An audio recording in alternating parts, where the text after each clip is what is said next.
بسم اللہ الرحمن الرحیم۔ السلام علیکم۔ آج ہم اسٹڈی ٹیکنیک کے حوالے سے بات کرتے ہیں کہ اسٹوڈنٹس کے لیے ان کی اسٹڈی کو بہتر کرنے کے لیے کچھ ٹیکنیکس جو مختلف سوشل سائنٹسٹ نے بنائی ہیں تو وہ اپلائی کریں تو اسٹوڈنٹ کی تعلیمی حالت بہتر ہوتی چلی جاتی ہے۔ آج کی ہماری ٹیکنیک SQ3R ٹیکنیک کہلاتی ہے، جو ایک بہت بہترین اسٹوڈنٹ کو جنم دیتی ہے۔ ایک عام اگر کامن قسم کا اسٹوڈنٹ اگر SQ3R ٹیکنیک استعمال کرتا ہے تو پھر کامیابی یقیناً اس کے قدم چومتی ہے۔ فرانسس پی روبنسن ایک ایجوکیشنل سائیکالوجسٹ تھا، انڈیانا کا رہنے والا۔ اس نے 1946 میں اس ٹیکنیک کو یوز کیا تھا اپنے کالج اسٹوڈنٹس کے لیے، ان کی پڑھائی کو بہتر کرنے کے لیے، اور پھر اس نے حوالہ اس ٹیکنیک کا اپنی بک افیکٹو اسٹڈی میں کیا جو 1946 میں پبلش ہوئی تھی۔ تو اس ٹیکنیک کا بنیادی مقصد ہی یہ ہوتا ہے کہ ایک بہترین اسٹوڈنٹ جو ہے وہ امتحانی نقطہ نظر سے بھی اور ایک بہترین عملی قدم جو رکھتا ہے اسٹوڈنٹ، عملی میدان میں جو قدم رکھتا ہے اس اسٹوڈنٹ کے لیے بھی یہ بہترین ٹیکنیک ہے، یادداشت کو بہتر کرتی ہے۔ اب سب سے پہلے اس ٹیکنیک میں SQ3R ٹیکنیک میں سب سے پہلے S استعمال ہوتا ہے سروے کے لیے، Q استعمال ہوتا ہے کوسچن کے لیے، اینڈ 3 R's میں پہلا R فار ریڈنگ، دوسرا R فار ریسائٹ، اینڈ تیسرا R جو ہے وہ ریویو کے لیے استعمال ہوتا ہے۔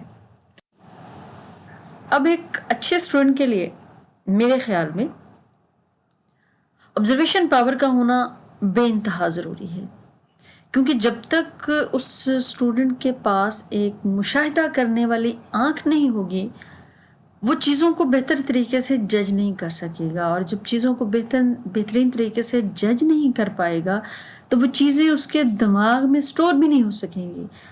اس کے ذہن میں چیزوں کا موجود ہونا بہت ضروری ہے۔ بہت ساری چیزیں ہم روزانہ دیکھتے ہیں لیکن ہر چیز ہمیں یاد نہیں رہتی۔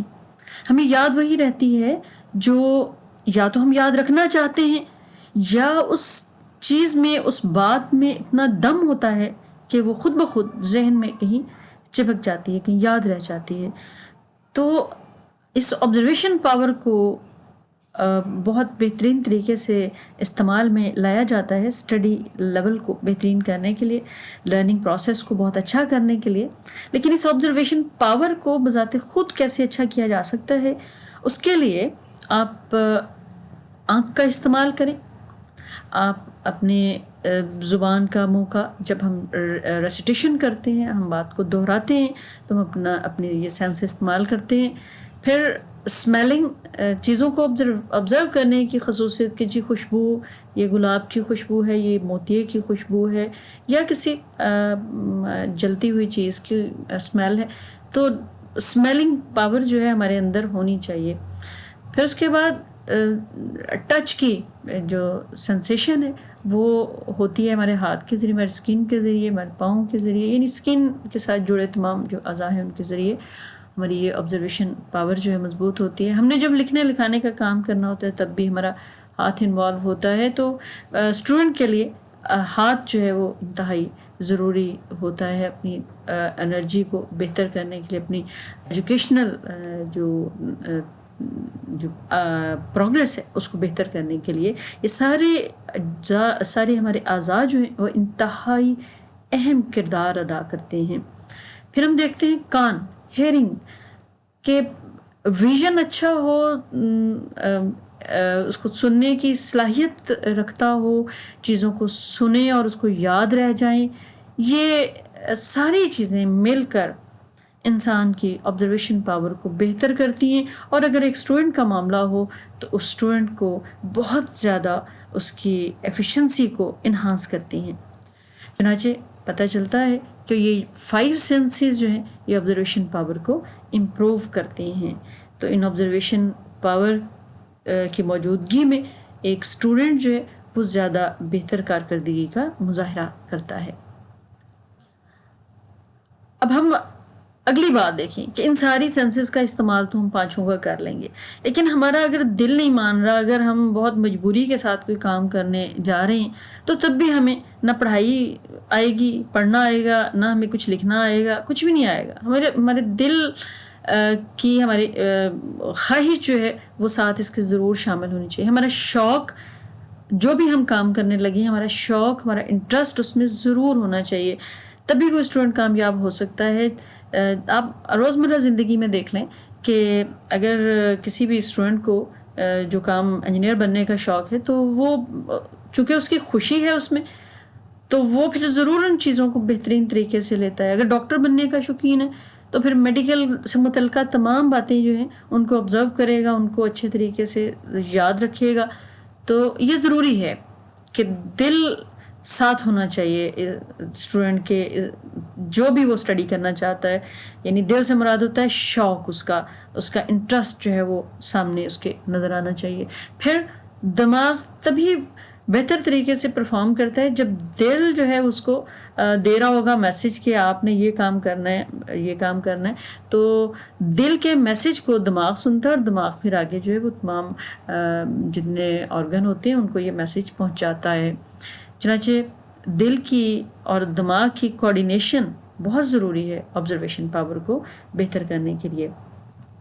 اور یہ آبزرویشن پاور، پھر دوبارہ میں بات دہرا دیتی ہوں کہ آبزرویشن پاور جو ہے ایک اسٹوڈنٹ کے لیے سیکھنے کے مرحلے میں، لرننگ پروسیس میں بہت زیادہ کرامت ثابت ہوتی ہے.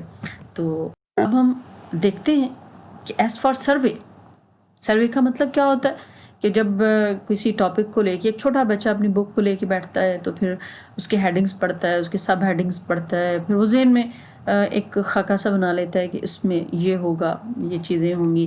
تو پھر اس سے متعلقہ پھر دیکھنے کی کوشش کرتا ہے. اگر وہ ایک اچھا اسٹوڈنٹ ہے تو وہ دیکھنے کی کوشش کرتا ہے. اور پھر اس کے بعد ایک بڑی کلاس کا اسٹوڈنٹ جو ہے وہ مزید انفارمیشن جو ہے وہ گیدر کرنا شروع کر دیتا ہے اس سے متعلقہ. اب وہ گیدر کہاں سے کرے؟ اس کے پاس جو ہے وہ کتاب ہے. سب سے پہلے اس کے پاس جو انفارمیشن کا سورس ہے وہ کتاب ہے. اور آج کے دور میں نیٹ کا استعمال، انٹرنیٹ کا استعمال جو ہے وہ بڑھتا جا رہا ہے، اور گوگل سرچ اور دوسرے جو انجن ہے، سرچ انجن، وہ استعمال کر کے اسٹوڈنٹ اپنی انفارمیشن میں اضافہ کرتا ہے. چنانچہ انفارمیشن کو گیدرنگ کرنے کا یہ جو سلسلہ ہے، اس میں جب آپ اپنی کتاب کھولتے ہیں یا اپنا ٹاپک متعلقہ دیکھتے ہیں تو اس میں آپ کو گراف بھی ملتے ہیں، نقشے بھی ملتے ہیں. آپ کو اگر سائنس کا ہے تو کیمسٹری کے پیریوڈک ٹیبلز بھی ہوتے ہیں، اور پکچرز لگی ہوتی ہیں اس میں، یہ نقشے لگے ہوتے ہیں، تو میپس. یہ سارا کچھ جو ہے وہ آپ کے انٹرسٹ کو مزید بہتر کرتا چلا جاتا ہے اگر آپ پازیٹیو طریقے سے چیزوں کو لے رہے ہیں. آپ ان سب کو ایک ایک نظر دیکھ لیں، آپ کی یادداشت میں وہ باتیں جو ہیں وہ رہیں گی کہ یہ میں میٹیریل جو ہے وہ کلیکٹ کرتا جا رہا ہوں، یہ انفارمیشن میٹیریل میں لیتا جا رہا ہوں. اس کے بعد پھر اس کا اگلا مرحلہ سٹارٹ ہوتا ہے کوسچننگ کا، کہ وہ کوسچن جو ہے بنانے کا طریقہ پھر اڈاپٹ کرتا ہے کہ ان میٹیریل سے مجھے اب کیا درکار ہے، اب مجھے کیا آنسر چاہیے. چنانچہ وہ سوال بنانا شروع کر دیتا ہے. جیسے آپ نے انگلش میں پڑھا ہوگا کہ 5 W's استعمال ہوتے ہیں، واٹ، ویئر، وغیرہ وغیرہ. تو یہ اسی طرح انگلش ہو یا اردو ہو، آپ نے کوسچن جو ہے وہ تیار کرنے ہیں کہ جو متعلقہ ٹاپک ہے جو پڑھنا چاہ رہے ہیں، ٹیکسٹ کا جو پورشن آپ پڑھنا چاہ رہے ہیں، اس میں کیا کیا ہمیں چیزیں درکار ہیں، ہم نے کن کن باتوں کے سوال تلاش کرنے ہیں، ان کے جواب تلاش کرنے ہیں. تو وہ سوال جو ہے وہ بنائے گا اسٹوڈنٹ. پھر اس کے بعد اگلا مرحلہ آتا ہے کہ ریڈنگ. اب اس نے ریڈنگ کرنی ہے، اب اس نے وہ سارا ٹیکسٹ پڑھنا ہے، وہ ساری کتاب دیکھنی ہے، اس نے اس سارے میٹیریل کو دیکھنا ہے جو اس کے پاس اس نے اکٹھا کیا ہے. اس ساری میٹیریل کا اس نے جائزہ لینا ہے. اب اس کو پڑھنے کا طریقہ جو ہے وہ آنا بہت ضروری ہے پھر ان کتاب میں سے، یعنی متعلقہ جو چیز اس نے دیکھنی ہے. تو پھر بالکل جو ہے یعنی جو ٹاپک ہے اس سے متعلقہ، اگر چھوٹی کلاس کا بچہ ہے تو اس کے سامنے تو بالکل چیز معمولی سی سامنے کھلی ہوگی، تو اسی میں سے دیکھ کے تو وہ چیزوں کو یاد رکھنے کی کوشش کرے گا. لیکن اگر بڑا اسٹوڈنٹ ہے تو پھر وہ جو ڈیفینیشنز دی ہوتی ہیں پیچھے گلوسری میں دی ہوتی ہے، تو اس کو چیک کرے کہ کیا کون سا صفحے نمبر پر وہ لفظ جو ہے وہ مجھے دیا ہوا ہے، تو اس کو سارے کو ایک نظر دیکھ لے گا، تو اس کے نوٹس بنانا شروع کر دے گا۔ جب وہ ریڈنگ کرے گا تو ساتھ ساتھ نوٹس بنانے کا عمل شروع کر دے گا۔ سوال اس نے پہلے بنا کے رکھ لیے ہیں، اب وہ نوٹس بنائے گا، اب وہ نوٹس بناتا جائے گا، اور پھر اس کے بعد جب وہ اس کام سے فارغ ہو جائے گا تو پھر وہ دہرائے گا، جو کچھ اس نے پڑھا ہے اس کو دہرائے گا۔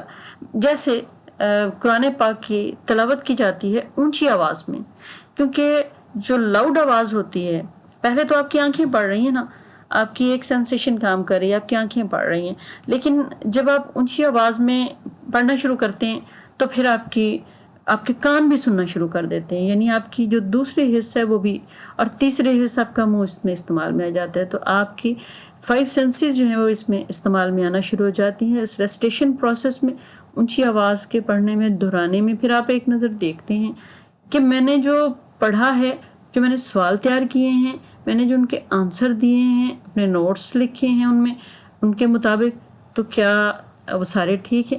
ایک دفعہ سٹاپ کر کے آپ نے اس ساری چیز کو دیکھنا ہے، اس کو دہرانا ہے، اور پھر ریویو کی طرف چلنا ہے۔ جب سارا کام ریسٹیشن بھی ہو جائے گی، پھر آپ نے ان سارے نوٹس کو دوبارہ دیکھنا ہے، ریویو کرنا ہے، اس کا جائزہ لینا ہے دوبارہ سے۔ اور اس کے ساتھ ساتھ جو اسٹوڈنٹ 5 سالہ پیپر کو استعمال کرتے ہیں وہ بھی بے شک ایک نظر دیکھ لیں ان کو، کہ ان پیپرز میں کیا دیا ہوا ہے، پیپرز کو اٹمپٹ کرنے کا کیا طریقہ کار ہے، تو پھر اس سارے اپنے میٹیریل کو جو اس نے تیار کر رکھا ہے، اس سارے میٹیریل کو ضروری ہے کہ وہ 5 دفعہ، ویسے تو 3 دفعہ پڑھنے سے بھی آ جاتا ہے، لیکن 5 دفعہ اس کی ایک مطلب تھوڑی سی آپ کو تعداد اس لیے میں دے رہی ہوں کہ اتنے میں ایک دفعہ بندہ ایک سینس استعمال میں آتی ہے، پھر دوسری دفعہ دوسری، پھر تیسری دفعہ، تو 5 دفعہ جو ہے وہ 5 سینسز کا کام جو ہے وہ آپ کی ہو جاتا ہے۔ آپ اس کو دہراتے ہیں، آپ کے ذہن میں رہ جاتا ہے، اور پھر وہ ساری چیزیں جو ہیں آپ ریکال کر لیتے ہیں کہ ہاں مجھے اتنا آ گیا، مجھے اتنا نہیں آیا، مجھے اس کو دوبارہ کرنا ہے، پھر اس کو دوبارہ تھوڑا سا دیکھ لیں۔